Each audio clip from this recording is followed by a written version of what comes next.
saya Sri Wahyuni SKM Menkes dari Program Studi Kesehatan Masyarakat Program S1 Fakultas Kesehatan Universitas Budi Waluyo. Pada kesempatan kali ini saya akan menjelaskan tentang mata kuliah promosi kesehatan yang berbobot 2 SKS pada penempatan mahasiswa S1 Kesehatan Masyarakat semester 4. Mata kuliah promosi kesehatan dengan CPMK yang pertama yaitu mahasiswa mampu memahami dan menjelaskan tentang metode dan media promosi kesehatan. Mahasiswa mampu memahami dan menjelaskan konsepsi dasar pesan-pesan promosi kesehatan. Yang ketiga, mahasiswa mampu memahami dan menjelaskan promosi kesehatan di berbagai tatanan. Yang keempat, mahasiswa mampu memahami dan menjelaskan kompetensi petugas promosi kesehatan. CPMK yang kelima, mahasiswa mampu memahami dan menjelaskan promosi kesehatan di tingkat global. Deskripsi mata kuliah promosi kesehatan ini yang pertama yaitu membahas metode dan media promosi kesehatan. Yang kedua, membahas konsepsi dasar pesan-pesan promosi kesehatan. Yang ketiga, membahas promosi kesehatan di berbagai tatanan. Yang keempat, membahas kompetensi petugas promosi kesehatan. Yang kelima, membahas promosi kesehatan di tingkat global. Mata kuliah ini juga membekali mahasiswa dengan kemampuan untuk merancang, melaksanakan, dan mengevaluasi program promosi kesehatan di berbagai setting. Untuk penugasan pada mahasiswa, yaitu mahasiswa untuk merancang promosi kesehatan di masyarakat beserta perangkatnya, yaitu SAP dan media.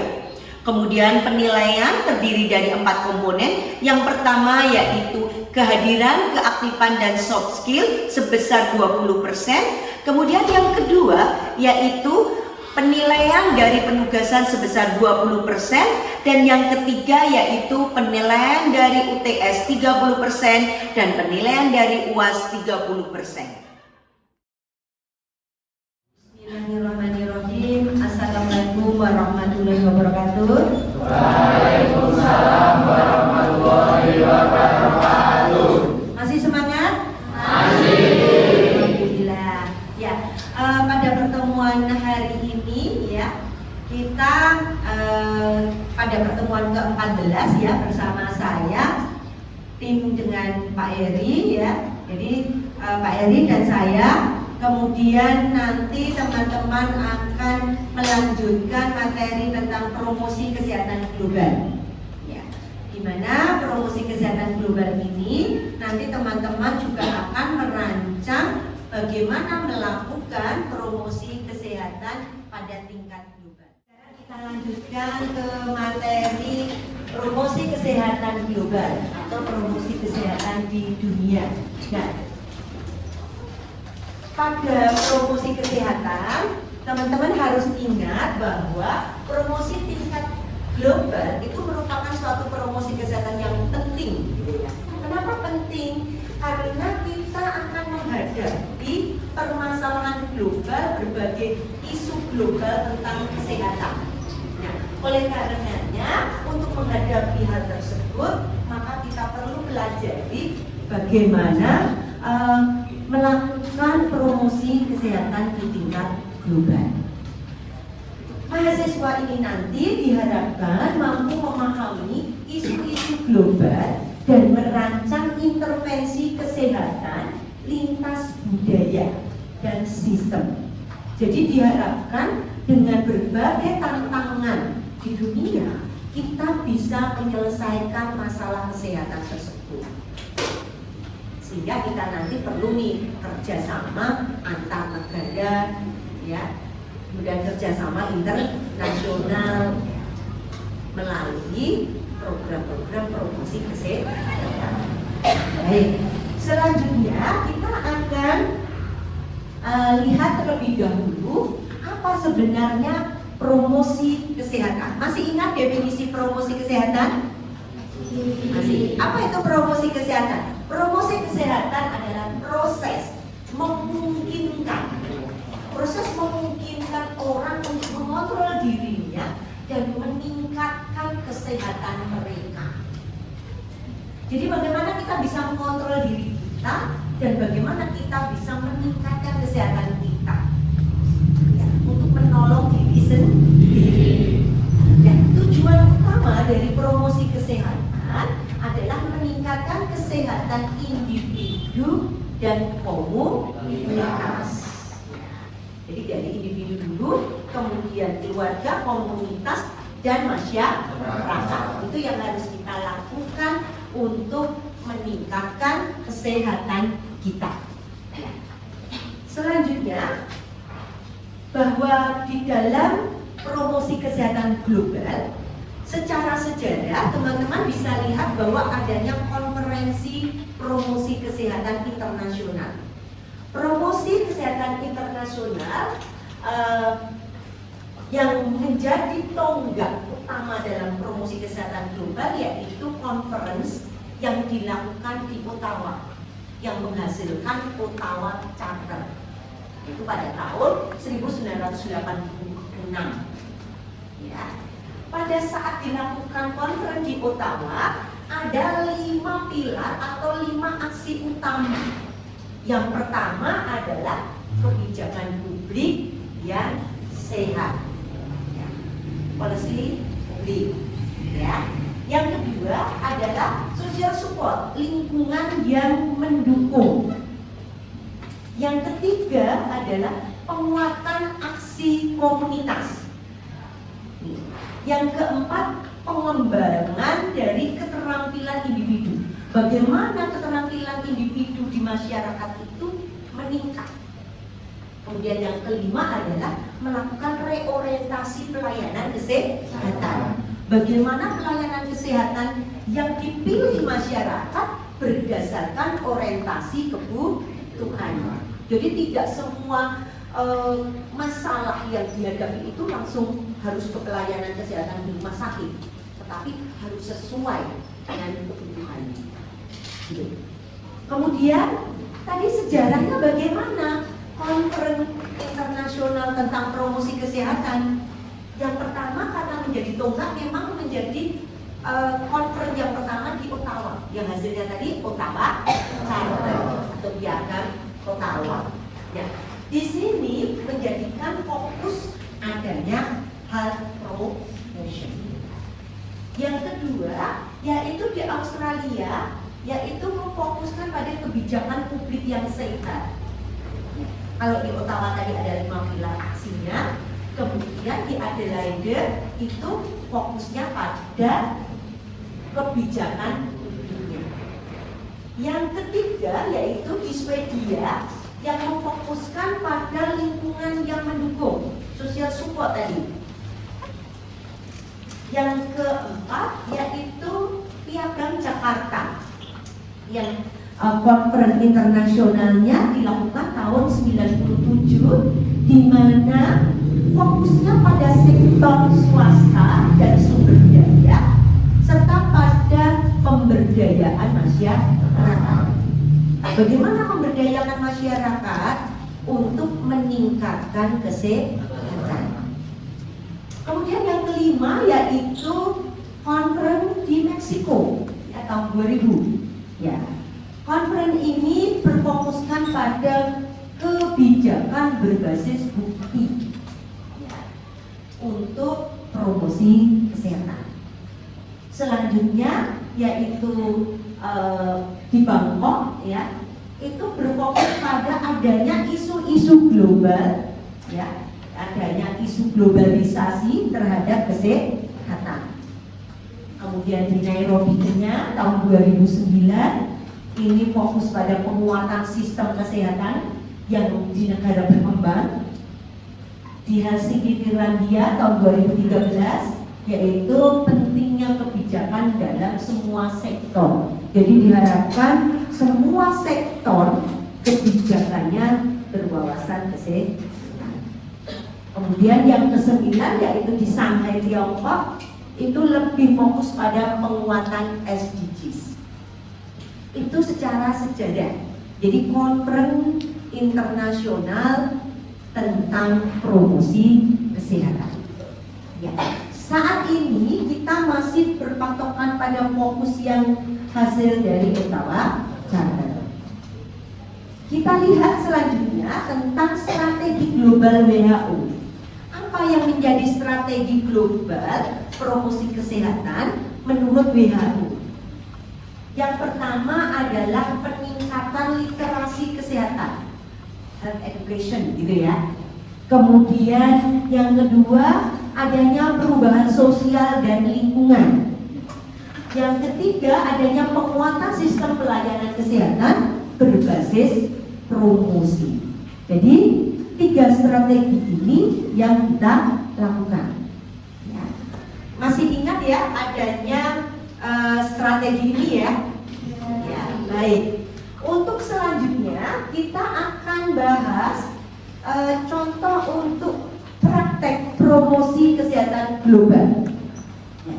Yang nanti di pertemuan selanjutnya teman-teman akan merancang tentang promosi kesehatan global. Ya. Contohnya yang pertama misalnya adanya kampanye anti merokok. Ya. Berbagai kampanye anti merokok yang kita lakukan baik secara tatap muka ataupun melalui media massa. Ini merupakan satu promosi kesehatan global. Yang kedua yaitu program-program imunisasi global seperti vaksinasi COVID, ya. Kemudian promosi gaya hidup sehat, ya. Gaya hidup sehat di sini aktivitas fisik, ya. Salah satunya juga tadi tidak merokok, ya. Kemudian cuci tangan pakai sabun, gitu ya. Kemudian yang keempat contohnya adalah upaya-upaya pencegahan HIV/AIDS. Ya, biasanya ini juga dilakukan secara serentak sedunia, yaitu pada saat memperingati Hari AIDS sedunia, tanggal 1 Desember. Biasanya serentak melakukan promosi kesehatan tentang HIV/AIDS. Baik. Kemudian kita akan lihat berbagai tantangan yang kita hadapi dalam promosi kesehatan global. Yang pertama adalah karena adanya ketimpangan. Jadi adanya ketidakseimbangan akses layanan kesehatan. Di satu daerah dengan daerah lain, satu negara dengan negara lain, antara negara maju dan negara berkembang, layanan kesehatannya masih ada ketimpangan. Ya, ini yang menjadi tantangan kita untuk menyelesaikan permasalahan kesehatan di masing-masing negara. Kemudian yang kedua, iklim, perubahan iklim, di mana ada yang 2 musim dan 4 musim. Kemudian perubahan iklim global, pemanasan global, ini juga akan mempengaruhi dalam permasalahan-permasalahan kesehatan. Oleh karenanya, ini menjadi satu tantangan dalam kita melakukan promosi kesehatan. Kemudian terkait itu juga adanya penyakit menular baru. Ini juga harus kita perhatikan ya. Kemarin misalnya kita ada pandemi COVID, ya. Nah, COVID itu menjadi suatu hal yang mendunia, jadi pandemi. Ini perlu dilakukan upaya jangan sampai terjadi lagi pandemi. Kemudian permasalahan yang lain yaitu sumber dana, ya, pendanaan, program-program di setiap negara adanya perbedaan pendanaan. Apalagi di negara-negara berkembang seperti negara kita, ya, kurangnya pendanaan. Ini menyebabkan tantangan kita dalam melakukan promosi kesehatan. Kemudian adanya budaya dan nilai lokal yang beragam. Perbedaan budaya dan nilai lokal yang dianut masyarakat akan mempengaruhi sekali program kita dalam menyelesaikan promosi kesehatan. Kemudian adanya distrust terhadap informasi kesehatan, kurang percayanya masyarakat tentang berbagai informasi. Dan kurangnya komitmen politik. Tadi kalau kita contohkan kampanye rokok itu juga sampai sekarang kita belum bisa menyelesaikan ya, permasalahan perokok aktif di Indonesia masih tinggi. Kemudian ada beberapa perokok aktif yang konvensional menurun, tetapi perokok elektrik meningkat ya, bahkan di kalangan remaja-remaja putri banyak sekali juga yang melakukan perokok aktif elektrik. Ini menjadi tantangan bagi kita untuk menyelesaikan permasalahan-permasalahan yang diakibatkan rokok. Seperti itu. Baik, nanti kalau ada yang mau didiskusikan di akhir sesi ya. Baik, kita lanjutkan terlebih dahulu. Nah, dengan adanya era globalisasi saat ini, tidak bisa kita pungkiri bahwa dalam promosi kesehatan itu kita perlu perannya teknologi. Karena kan sekarang ini tidak ada yang bisa lepas dari teknologi ya. Ya, makanya banyak diperlukan peran-peran digital health. Di antaranya berbagai aplikasi-aplikasi kesehatan. Ya, sekarang kita sudah lihat ada Satu Sehat, ya. Kemudian aplikasi Anthropobless, aplikasi Siha, ya, dan banyak lagi aplikasi yang sudah ada di negara kita, ya, melalui puskesmas, melalui Kementerian Kesehatan yang bisa kita akses aplikasinya. Kemudian juga adanya kampanye-kampanye di media sosial, baik dalam bentuk YouTube, IG, Twitter, gitu ya. Kemudian TikTok. Nah, kalau anak-anak remaja itu kan biasanya lebih ke TikTok gitu ya. Nah, kita juga harus ikuti. Kalau kita mau melakukan promosi kesehatan, kita lihat audien kita gitu ya. Kalau audien kita banyak yang remaja, boleh kita pakai TikTok. Ya, karena TikTok itu hampir semua remaja punya akun ya. Ya, oke. Kemudian juga video, ya, video kampanye. Dan bahkan teman-teman ini kan sudah banyak tuh yang membuat video ya, video dari penugasan prokes yang sebelumnya yang kita sampaikan ke masyarakat. Itu dalam rangka kita menanggulangi permasalahan kesehatan melalui promosi kesehatan global. Kemudian juga animasi edukatif itu bisa kita pakai juga kalau sasaran kita butuh ke anak-anak. Yang ketiga yaitu e-learning, ya, e-learning juga bisa. Mungkin itu untuk peran dan teknologinya. Kemudian ini contoh studi kasus dalam kampanye global. Ya. Contohnya yaitu ada Tobacco Free Initiative. Ya. Ini dari WHO, tujuannya adalah mengurangi konsumsi tembakau secara global. Diharapkan secara global konsumsi tembakau itu turun. Oleh karenanya dilakukan kampanye. Ya, media yang bisa digunakan pada saat kampanye ini adalah berupa video edukasi di YouTube, kemudian infografis digital, ya, kemudian aplikasi berhenti merokok, kemudian ada event hari tembakau tanpa tembakau sedunia, HTTS. Ya. Ini. Jadi seringkali kita peringati di HTTS kampanye bersama-sama untuk mengurangi konsumsi tembakau. Di sini ada yang masih merokok? Tidak ya? Ya, pastinya teman-teman kesehatan sudah tidak ada yang merokok, ini ya. Baik yang perempuan maupun yang laki-laki. Karena kita harus berpola hidup sehat. Oke. Ya. Kemudian ya, kita lihat ini keterlibatan negara kita dalam kampanye global ya. Yaitu adanya komitmen yang ada di SDGs pada tujuan ketiga ya, tentang good health and well-being ya.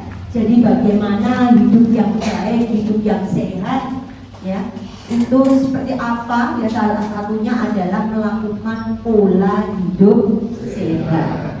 Ya.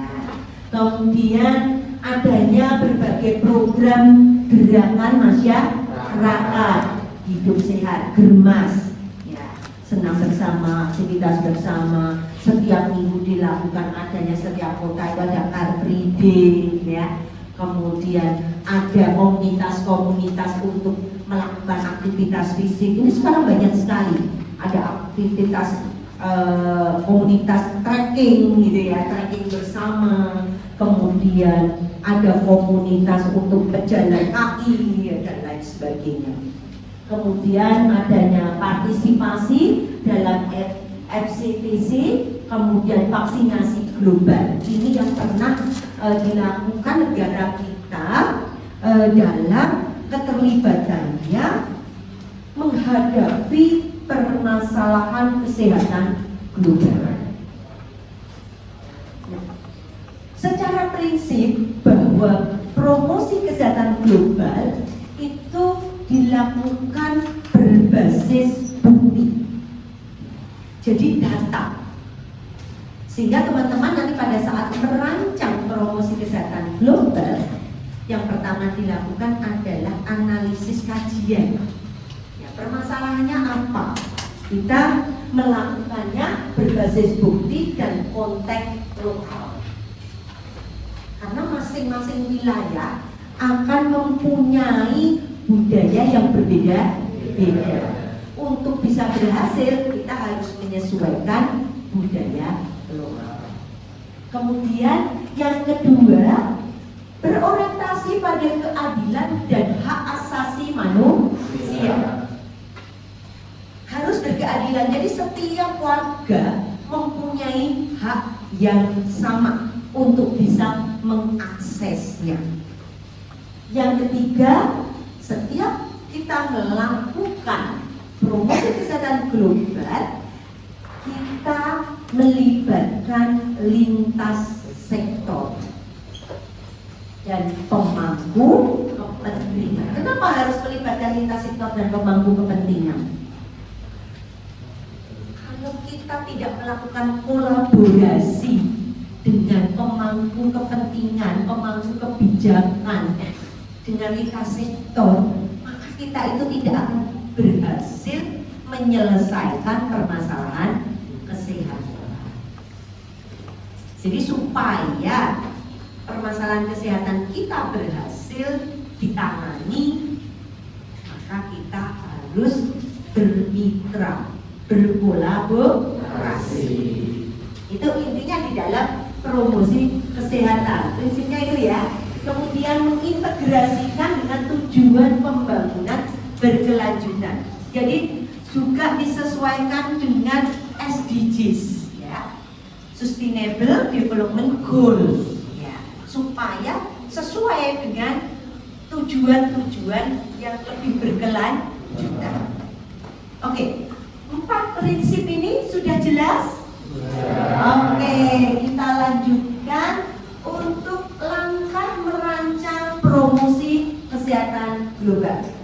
Ya, pada pertemuan selanjutnya nanti teman-teman akan mempraktekkan tentang bagaimana merancang promosi kesehatan global dengan membuat SAP, ya, supaya nanti pada saat melakukan edukasi atau promosi kesehatan bisa sesuai dengan apa yang diharapkan.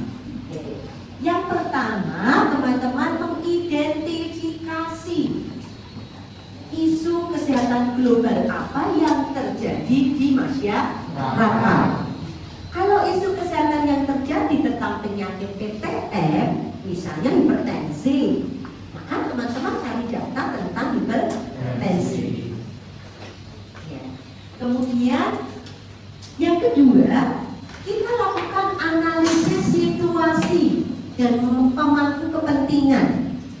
Analisis situasi ini kita lihat permasalahan lingkungan apa yang mempengaruhi dari isu global tadi, permasalahan faktor dari genetik, faktor pelayanan kesehatan, kemudian faktor apa lagi?